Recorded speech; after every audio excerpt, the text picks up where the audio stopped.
1, verse 1 hanggang 4. Basahin ko po sa Tagalog. Ang salita ng Panginoon ay dumating kay Jonas, na anak ni Amitay, na nagsasabi, "Bumangon ka, pumaroon ka sa Nineveh, sa malaking lungsod na iyon, at sumigaw ka laban doon, sapagkat ang kanilang kasamaan ay umabot na sa harapan ko." Ngunit si Jonas ay bumangon upang tumakas patungo sa Tarsis mula sa harapan ng Panginoon. Siya'y lumusong sa Joppa at nakatagpo ng barkong patungo sa Tarsis. Nagbayad siya ng pamasahe at lumulan upang sumama sa kanila sa Tarsis, papalayo sa harapan ng Panginoon. Ngunit ang Panginoon ay naghagis ng malakas na hangin sa dagat at nagkaroon ng malakas na unos sa dagat, ano ba't ang barko ay nagbantang mawasak. Alam niyo po, it is very interesting to note that in psychology, ito po ay sa psychology, an inconsistent story doesn't mean you're lying. Okay? Ulitin ko po yun. Para sa psychology, hindi ibig sabihin na hindi nagkakatugma ang mga detalye ng iyong kwento ay nagsisinungaling ka na nga. Ang mga story na pare-pareho ang detalye o consistent sa kanyang mga facts is no longer the only basis of assessment whether a person is telling the truth or not. Ang totoo niyan, sa panahon natin ngayon, judges in asylum cases, ito po yung mga cases ng mga tao mula sa mga lugar na labis na nagpapahirap sa kanila, ay gustong mag-take ng refuge sa ibang bansa. Ang tawag po doon asylum cases. And judges in asylum cases do not just base their decisions on mere coherence of facts. Sabi nila, gumagamit din sila ng common sense sa kanilang judgment. Pero alam niyo mga kapatid, this cannot be true when it comes to Christianity. One sure test na binigay sa atin ni Apostol Juan para malaman natin kung sino nga ba ang totoong Kristiyano mula dun sa mga nagpupunwari lamang na Kristiyano ay yung tinatawag na obedience test.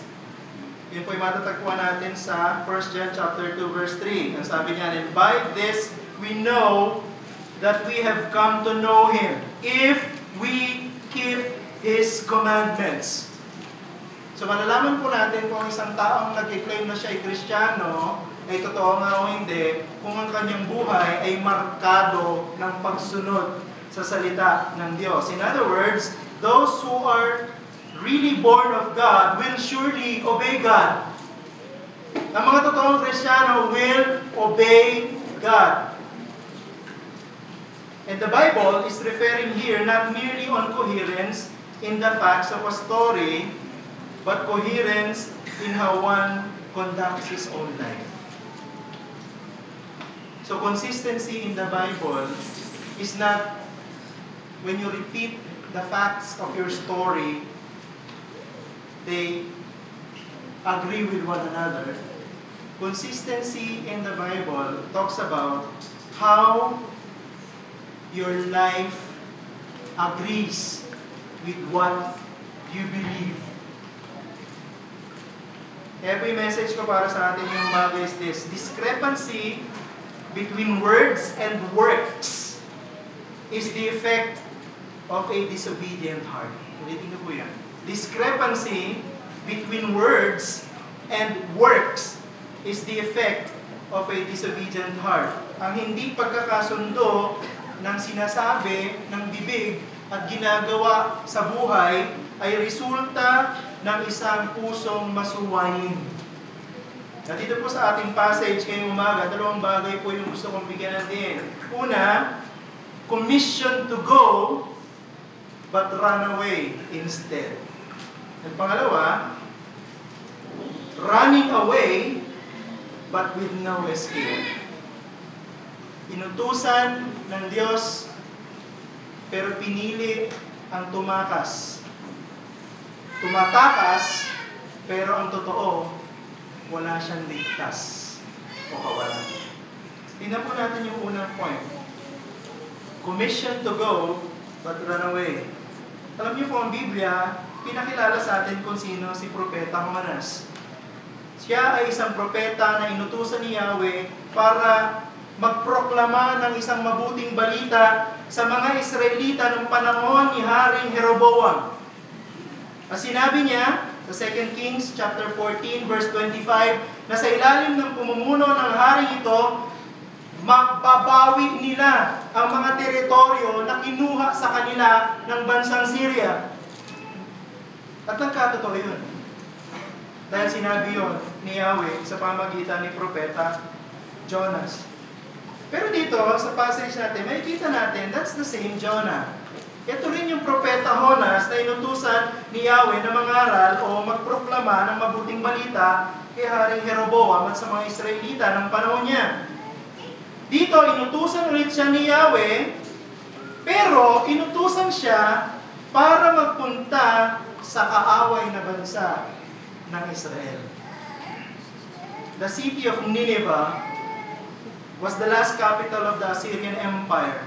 At siya ay matatagpuan sa gawing silangan ng Tigris River, directly opposite doon sa siyudad sa panahon natin ngayon na kung tawagin ay Mosul, doon sa bansa ng Iraq.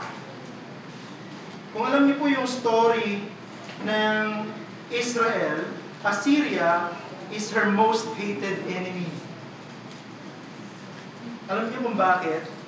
Sapagkat hinusgahan ng Diyos ang hilagang bahagi ng Israel o yung tinatawag na Northern Kingdom of Israel. Sa Biblia, sa Old Testament, pag sinabing Northern Kingdom of Israel, ang tawag lang sa kanya ay Israel. Ang Southern Kingdom of Israel sa Old Testament ay mas kilala sa tawag na Judah. Okay, tandaan nyo na, Northern Israel, mas kilala sa Old Testament, Israel. Southern Israel, mas kilala sa Old Testament, Judah. Ginamit ng Diyos ang bayan ng Assyria, ang agresibo at masamang bayan na ito para parusahan ang 10 tribes ng Northern Israel. Alam niyo kung ano nangyari nung sinakop ng Assyria yung Northern Israel? They were forced to scatter throughout the empire until they totally disappeared from history. Kaya kapag pinag-aralan niyo yung history ng Old Testament at Northern Kingdom, you will encounter the phrase, the 10 lost tribes of Israel. Yun yung Northern Kingdom.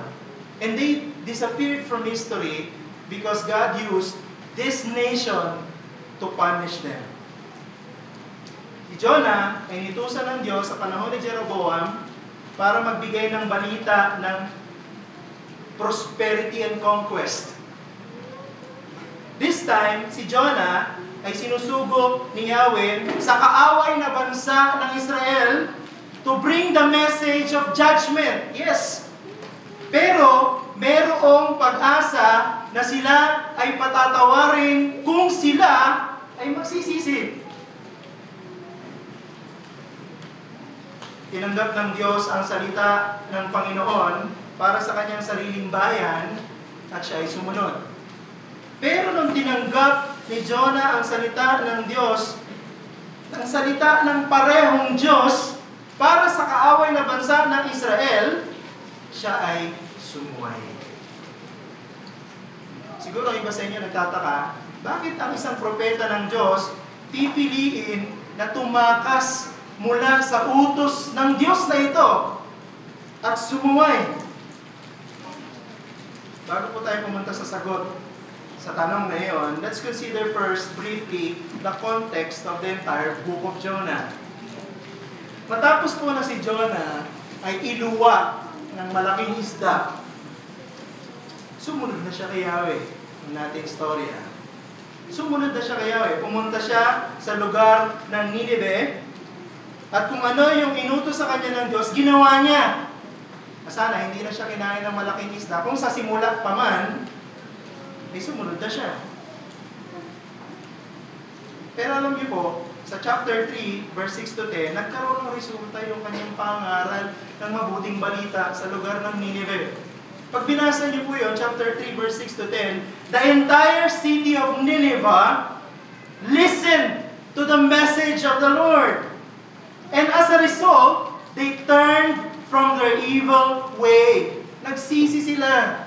At dahil sa kanilang pagsisisi, ang parusa na dapat ay ipapataw sa kanila ng Diyos was withdrawn. Hindi sila pinarusahan ng Diyos dahil sila ay nagsisi. Pagpunta niyo sa chapter 4, verse 1 and 2, makikita niyo doon ang reason ni Jonah kung bakit siya tumakas sa tawag ng Panginoon sa chapter 1, verse 1 to 4. Instead na mag-rejoice si Jonah dahil minsan pa pinatunayan ni Yahweh na siya ay isang Diyos na marunong maawa, na siya ay isang Diyos na marunong mahabag. Si Jonah ay nalungkot. Si Jonah ay nagalit. Alam niyo po sa original, pag pinag-aralan niyo po yung reaction ni Jonah, Jonah actually got angry because he considered the act of God. Take note. Para kay Jonah, ang ginawa ni Yahweh, ang pagpapatawad sa mga taga-Nineveh, sapagkat sila ay nagsisi, was evil and a great mistake.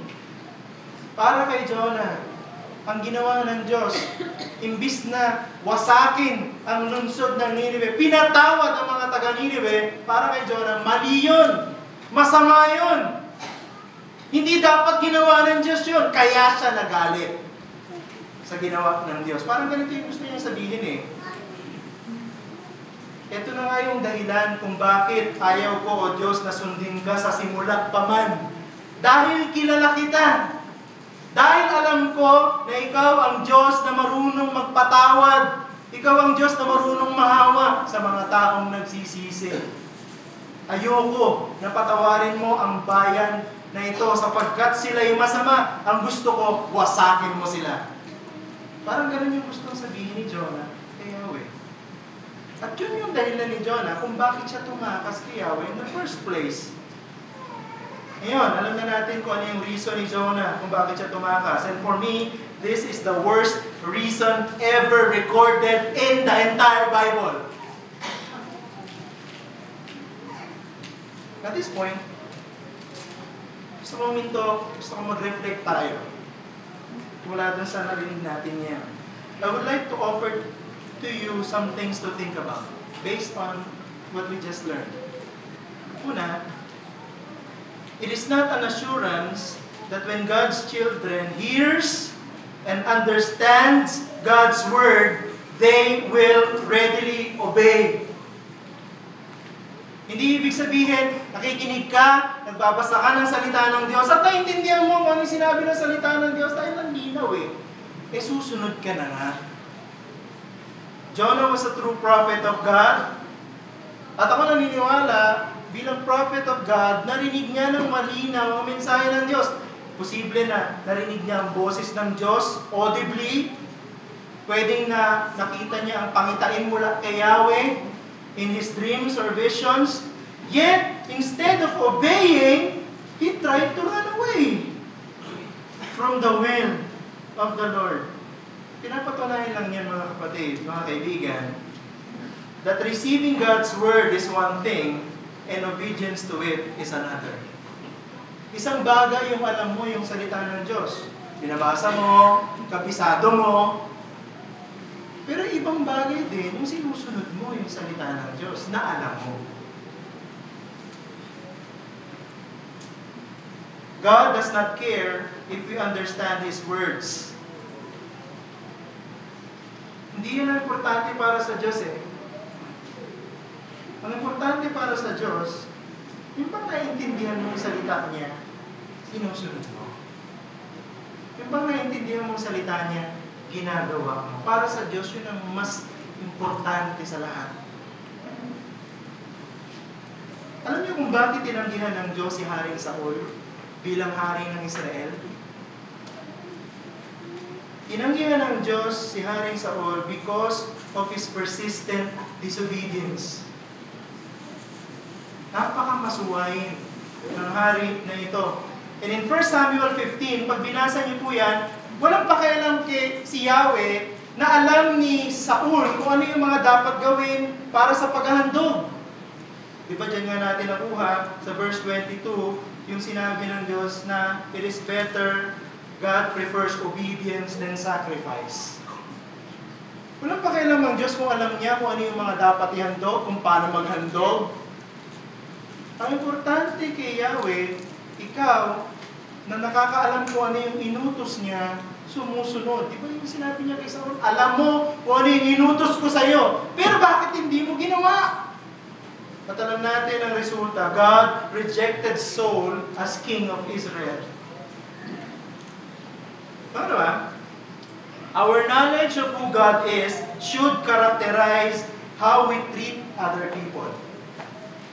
Yung alam natin patungkol sa salita ng Diyos, yung naintindihan natin tinuturo ng salita ng Diyos, yan ang dapat na gumabay sa atin kung paano tayo dapat makikitungo sa ibang tao, lalo na sa mga kapatiran natin sa iglesyang ito. Ako walang pagdududa na alam ni Jonah na ang Diyos ay nagpapatawad sa mga taong nagsisisi. Kasi si Jonah mismo nakaranas ng awa ng Diyos nung siya'y nagsisi. Ang hindi ko maintindihan ay bagamat alam ni Jonah na ang Diyos ay nagpapatawad sa mga nagsisisi, nung nalaman niya nagsisi ang mga taga-Nineveh, nagalit siya. He acted, responded differently and violently. Bakit? Bakit? Alam niyo kung, tatanungin niyo nga ako kung anong sagot sa tanong na bakit. The only answer I know is this: the reaction of Jonah is what we call hypocrisy. Hypocrisy. Jonah has correct knowledge about the true God, but his behavior contradicts what he holds as true. Kilala niya kung sino si Yahweh. Alam niya kung ano yung karakter ni Yahweh. Alam niya na si Yahweh marunong mahabag. Alam niya na si Yahweh marunong magpatawad, marunong maawa. Pero kahit na alam niya, hindi niya ginawang kumilos o mabuhay ng ayon sa alam niya. And that is hypocrisy. Tingnan natin sarili natin. Alam mo ba kung ano ang salita ng Diyos? Alam mo ba kung ano ang doctrines of grace? If you know, pero ang buhay mo ay hindi nakakakitaan ng patunay nito, then you are a hypocrite. What you know does not translate into what you do. Kung ano yung alam mo, hindi nagagawa sa buhay mo. Alam niyo po, sa story ng pagliligtas ng Diyos sa mga makasalanan katulad natin, ang anak ng Diyos ang nagkatawang tao, di ba? Para i-accomplish ang plano ng pagliligtas sa pamagitan ng kanyang kamatayan at muling pagkabuhay. Pero, unlike Jonah, Jesus fully obeyed. Inutusan ng Diyos si Jonah para maghayag ng mabuting balita sa mga makasalanan, but he chose to disobey. Si Jesus na nandun sa langit, isinugo ng Diyos sa lupa para magkatawang tao, and the Lord Jesus obeyed the will of His Father fully. Kung naiintindihan niyo po ang Ebanghelyo, ang mabuting balita, maintindihan niyo din na nasa Panginoong Jesucristo ang lahat ng dahilan para hindi tayo iligtas. Pero itinanggi niya sa kanyang sarili ang lahat ng bagay na karapatan niya, maging ang kanyang karapatan na hindi mamatay. Alam mo kung bakit? Sapagkat sa pamamagitan ng kanyang kamatayan, ang isang makasalanan katulad mo at katulad ko, pwedeng ipagkasundo sa kanyang Ama. Ginawa niya Jesus yun. Ginawa niya yun bilang pagsunod. Our Lord Jesus did not care about Himself to set us an example of how to care more about others. Ulitin ko yan. Ang Panginoong Jesucristo, hindi siya nagbigay ng labis na pagpapahalaga sa kanyang sarili para bigyan tayo ng halimbawa kung paano dapat natin bigyan ng pagpapahalaga ang ating kapwa, lalo na ang mga kapatid natin sa Panginoon. Kung talagang naranasan mo ang himala ng mabuting balita, dapat baguhin yan ang pag-uugali mo. Dapat hindi ka na ang taong nag-concern lang para sa iyong sariling comfort. Dapat hindi ka na yung taong concern lang sa iyong sariling reputation. Dapat hindi ka na yung taong concern lang sa iyong sariling success. Dapat iniisip mo rin ang comfort ng kapwa mo, ang reputation ng kapwa mo, ang tagumpay ng kapwa mo. Dapat importante rin yan sa iyo. Lalo na, dapat importante para sa iyo ang church, kung saan iniutos sa atin ng Diyos na ibigin natin at paglingkuran natin. Pangalawang point, running away but with no escape. Pinutusan ng Diyos si Jonah, pero pinili niya ang tumakbo papalayo. Pinili niya ang sumaway. Pero hindi niya alam na sa kanyang pagpipilit na tumakbo palayo, wala siyang pupuntahang ibang lugar dahil wala siyang takas. So we have seen that true and sufficient knowledge about God, or shall we say possession of correct doctrines, is not a guarantee that we will actually behave appropriately. Kay Jonah, ganun di ba? Alam niya kung sino si Yahweh, alam niya kung anong karakter ni Yahweh, but hindi disobey. So hindi ibig sabihin na alam mo maraming magandang doktrina ng Biblia, alam mo ang Reformed theology, alam mo ang doctrines of grace, tama na nga ang pamumuhay mo. 2 times, dito po sa passage natin, binanggit dyan that Jonah tried to run away from the presence of the Lord. Malinaw kasi sa Biblia na ang Diyos ay sobrang laki na walang lugar sa buong universe na ito na pwedeng lumagpas sa kanyang paningin o maging sa kanyang control. And then here, we see the prophet Jonah trying to run away from the presence of the Lord. Sabihin ng mga nasa West, isn't he nuts? He's crazy. He's trying to run away from the God who owns the universe. Pero alam niyo mga kapatid, many times we're doing that. We're trying to run away from the will of the Lord by trying to disobey Him. Alam natin kung ano yung utos ng Diyos, malinaw na malinaw sa ating paningin. Malinaw na naituturo sa atin. Pero, ayaw natin sundin. Palagay mo ba, hindi alam ni Jonah yun? Na pagmamayari ng Diyos ang buong universe? Nakalimutan kaya ni Jonah na wala siyang pwedeng puntahan na matatakasan niya si Yahweh? I don't think so. Kasi sa chapter 1 verse 9, makikita niyo sa kanyang sariling testimony sa harapan ng mga paganong marino, inamin niya na ang Diyos ang lumikha ng lahat ng bagay. Ang problema, alam niya, pero hindi niya ginagawa sa buhay niya. What he knows did not match how he walks. Alam niya, pero hindi niya ginagawa. Alam niya, pero hindi niya sinusunod. Alam niya ang salita ng Diyos, pero sinusuway niya ito. Imagine, dineclare niya sa lahat ng mga nakakarinig sa kanya doon sa barko, sa gitna ng malakas na unos, ako ay naniniwala at nananampalataya at natatakot kay Yahweh na lumikha ng lahat ng bagay, lumikha ng tuyong lupa, lumikha ng dagat. Pero tinatakasan niya ang Diyos na yun. Iniisip niya na kaya niyang takasan ang Diyos na yun. Pero alam niyo mga kapatid, mga kaibigan, ang problema talaga dito kay Diyos, hindi niya alam eh.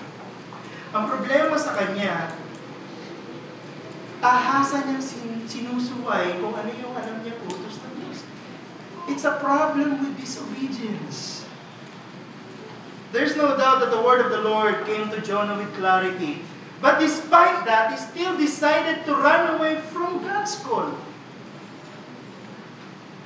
Pinag-usapan natin that Jonah disobeyed God, and his reason ranks number 1 among all the most ridiculous reasons man can ever think of sa mundong ito.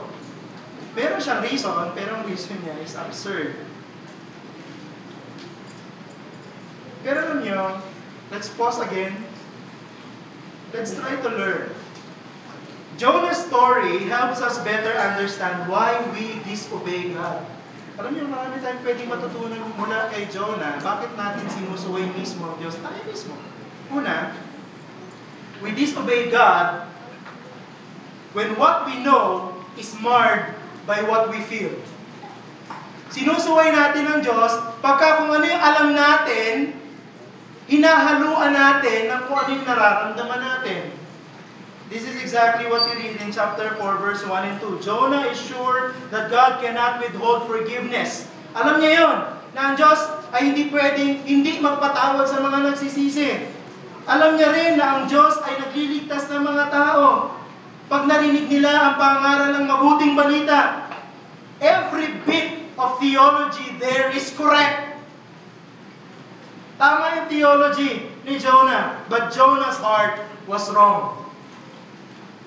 Tama ang theology niya, pero ang puso niya, mali. He hated the Assyrians, and his hatred of the Assyrians dominated his mind. Thus, he decided to run away from God. Galit siya eh. Dahil kaaway sila ng bayan ng Israel. At yung galit niya ang nag-utos sa kanya para suwayin ang utos ng Diyos. Pangalawa, our prejudice can deceive us and drive us against what God wants. Yung prejudice natin, yung bias natin sa ibang tao, can deceive us. Pwede tayong lokohin, dinlangin, at pwede tayong turuan na sumuway sa Diyos. Alala niyo si James and John, yung magkapatid na James and John, na first among the disciples and apostles of Jesus. Sa Luke chapter 9, verse 51 to 55, ano yung eksena doon? When Jesus was rejected by the Samaritans, ayaw siyang tanggapin ng lungsod na pupuntahan nila dahil alam nila na si Jesus ang Mesyas. So dahil ayaw silang tanggapin, nagalit yung magkapatid na James and John. Hindi po ito yung James na sumulat ng the Epistle of James. Ito yung James na unang namatay among the apostles. Alam niyo kung ano yung sabi nila ni Jesus? Sabi nila kay Jesus, gusto nila na tumawag ng apoy mula sa langit para wasakin ang lungsod na yon. Siguro, kaya sila nabansagan na sons of thunder. Diba? Mga anak ng kulog. Kasi, na sobrang apektado sila ng kanilang emosyon, maging yung kanilang pag-iisip na babaluktok. At anong sagot sa kanila ni Jesus? Jesus rebuked them and told them that their prejudice is not in compliance with His mission of saving people. Yung bias nila hindi ayon sa kanyang layunin na magligtas ng tao. At madalas, ganyan tayo. Ganyan ang ginawa ni Jonah at ganyan din ang ginagawa natin. Ayaw nating sundin ang kalooban ng Panginoon sapagkat meron tayong bias. Ang sabi ng Biblia, ibigin mo ang iyong kapwa gaya ng iyong pag-ibig sa iyong sarili. Tama? Nasa Biblia yun. Pero bakit pagdating sa church, sa iyong pakikitungo, sa iyong kapatid, siguro dahil may ayaw ka doon sa pag-uugali ng kapatid na yun, o ayaw mo yung paraan ng yung attitude niya, yung kilos niya, nananaig yung ating bias, nananaig yung ating damdamin, And instead of loving the brother, we hate him. Di ba yun yung mga nangyari dito? Jonah. Alam ni Jonah ang utos ng Diyos. Alam ni Jonah ang kalooban ng Diyos. Pero sinuway niya. Bakit? Dahil galit siya doon sa bansang Assyria. His prejudice deceived him and forced him to disobey God rather than obey Him. Dapat pagsisihan natin ang kasalanan na ito. But you know the story, though Jonah tried to run away to Tarshish, which is the opposite direction of Nineveh, there was no way to escape God. Pagdating sa verse 4, we see God hurled a great wind upon the sea, and there was a mighty tempest on the sea. So yung salitang ginamit, ito yung translation dito sa Bagong Biblia. Ngunit ang Panginoon ay naghagis ng malakas na hangin. That's exactly how the original would like us to see it. Sabi sa Psalm 107 verse 25, God can command the wind to become storm and cause huge waves in the sea. Alam niyo ba yan? Ganon kamakapangyarihan ang ating soberanong Diyos. Kaya niyang mag-utos maging sa hangin at ang hangin maging bagyo. Pero itong problema, many times when we live in sin, we try to sink our guilt by diverting our attention to something productive. Gumagawa ka ng kasalanan, may guilt ka, ayaw mong pagsisihan. Ang ginagawa mo, nililibang mo yung sarili mo sa paggawa ng ibang mga bagay. Minsan, dinideceive natin yung sarili natin by thinking that wala namang nakakaalam ng kasalanan ko. Ako lang nakakaalam ng kasalanan ko. At wala rin naman naglalakas ng loob na kumprontahin ako at i-review ako sa kasalanan ko. Therefore, I can get away with my sin. Wala naman nakakaalam. Wala namang sumisita. So, okay lang na magpatuloy ako sa aking kasalanan. Pero alam nyo, ganyan din yung ginawa ni Jonah. Akala niya, pag pumunta siya, sumakay siya ng barko papalayo, matatakasan niya na ang Diyos. Pero ang totoo, hindi. Our sins will surely seek us out. Numbers 32 verse 23. Ito lang yan eh. Dalawang bagay lang yan eh. It's either we find our sins and repent and turn away from the sin, or our sins will find us and ruin us forever. Dalawang bagay lang yan eh.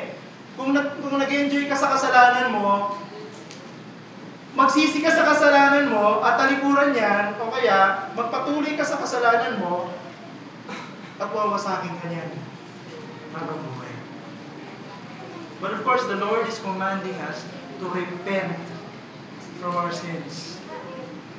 Ito yung nakakatawa sa kwento ni Jonah. Akala ni Jonah, matatakasan niya ang Diyos sa pamamagitan ng pagsakay sa isang barko. Pero hindi niya alam, bago pa man siya sumakay sa barko na yon, meron nang hinahanda ang Diyos para sa kanya. Sa Jonah chapter 1, verse 17, at naghanda ang Panginoon ng isang malaking isda upang lunukin si Jonas. Sa ESV ang ginamit, God had appointed a great fish to swallow up Jonah. Yung had appointed is a proof that even before Jonah executed his plans of escape from God, God already prepared the great fish that He would use to teach Jonah the lesson he would never forget. Akala ni Jonah makakatakas siya kay Yahweh. Ay, sasakay ako ng barko. Nagbayad pa nga siya ng pamasahe. Diba? Sabi doon sa binasa natin. Tapos natulog siya sa ilan. Ano yung matatakasan niya, pero hindi niya alam, yung ginamit niyang paraan ng pagtakas, doon din gagamit ang Diyos ng paraan para turuan siya sa kanyang pagiging disobedient. And that was the great fish. Can we escape God? No, we can't. And many times, yung paraan na iniisip natin, na paraan ng pagtakas, yan ang gagamitin ng Panginoon para turuan tayo ng leksyon. And you know what? Maniwala man kayo sa hindi. Pag ginamit ng Diyos ang sarili mong paraan ng pagtakas para ituwid ka sa pagkakamali mo, napakasakit na karanasan at hindi mo malilimutan. Believe, nangyari yung kay Jonah. Kinain siya ng malaking isda. Definitely, may consequence yung paglunok sa kanya ng malaking isda. Hindi ba? Hindi naman yun. Parang nasa loob siya ng isang apartment na kapag binasa niyo sa chapter 2, dinescribe niya doon yung hirap ng experience niya sa loob ng tiyan ng malaking isda. It's not comfortable. Pero inisip niya na yun ang comfortable way of escaping God's will. Pero ginamit niya ng Diyos para turuan siya ng leksyon na hindi niya malilimutan. Bilang mga Kristiyano, katungkulan natin na sundin ang kalooban ng Diyos. Kung ano yung gusto ng Diyos, sundin natin. You can try to run away from God's will, but you can never really escape. Besides, kung talagang anak ka ng Diyos, discipline will surely come your way when you persist in your disobedience. Kung tumatakas ka, didisiplinahin ka ng Diyos para sumunod ka. I think that's the idea of Hebrews 12:10 to 11. Pag binasa niyo yun, ang ibig sabihin sa atin ng salita ng Diyos dyan ay ganito. Kung isang Kristiyano ay sumusuway sa kanyang Panginoon, bibigyan siya ng Diyos ng regular dosage of discipline until they learn to obey. Gagawa ang Diyos ng paraan para disiplinahin ka hanggang sa matuto kang sumunod kung talagang anak niya. Pero kung hindi ka anak ng Diyos, hindi ka niya didisiplinahin at mananatili ka sa iyong kasalanan. Kasi sa pasimula pa man, akala mo maluloko mo na siya o maluloko mo yung mga tao na Kristiyano. Kaya iba mga nagpanggap na Kristiyano, nahulog sa kasalanan, nag-enjoy sa kasalanan, tinangay yung kasalanan. Hindi na bumalik.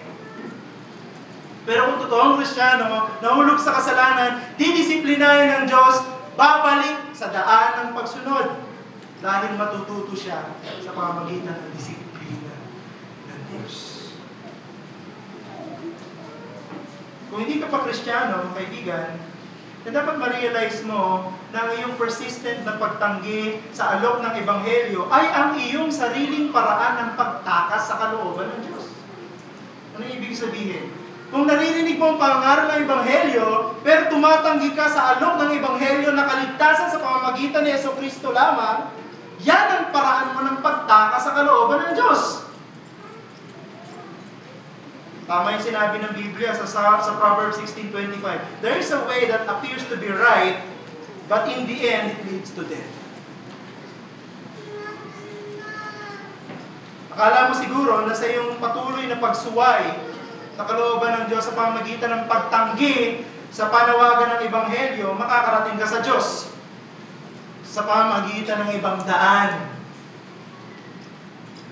Kaibigan, kala mo, matatakasan mo ang Diyos at ang kanyang parusa sa pamamagitan ng iyong inimbentong daan. Pero ang totoo, sa pamamagitan ng iyong inimbentong daan, ang isang bagay na tiyak ay ang iyong sariling kapamakan.